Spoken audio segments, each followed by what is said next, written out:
before the pilgrimage. By accepting the invitation, I was fighting against all my senses after growing up in the UK and only seeing a war-torn Iraq in the media.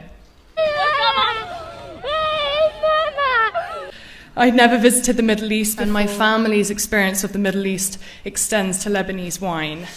I'm a photojournalist. I'd been working for 3 years. I accepted to walk Arba'een as it was the most positive, peaceful story about a misunderstood religion in a country and region that had been historically reported negative. I couldn't help but question how as many as 25 million pilgrims walked to Karbala over the course of 40 days in mourning for a man who died 1400 years ago, and it wasn't worthy of global attention. And even now, Arba'een is almost unreported in the West. And so there I was at Najaf Airport with a team of Iranian and Iraqi filmmakers preparing to make a documentary on Arba'een. For 3 weeks, we walked Arba'een via the quiet pathways in Hilla, along the Euphrates River, and towards the heart of Karbala via what pilgrims fondly call the highway of love. I was moved by the compassion I personally encountered, and also between pilgrim to pilgrim, many of whom had flown from the US and Asia and UK. I was surprised to meet a woman who worked for HSBC in London.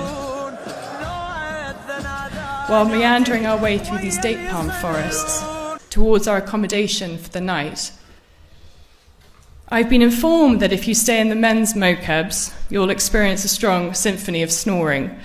But I can tell you in the women's mokebs, you have to be prepared for toddlers poking you awake and the sound of newborn babies crying.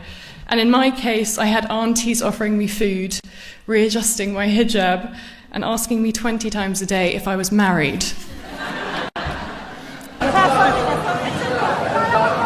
Everyone was there for the same reason, to pay respects to Imam Hussein. And yet we were all on different journeys. While I'm not Muslim, I found the message of Arba'een at an enormously transitional point in my life.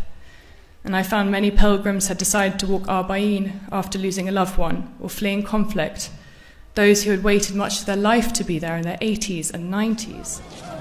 When we reached Imam Hussein's shrine the day before Arba'een, I stood on a rooftop looking out at a stream of pilgrims,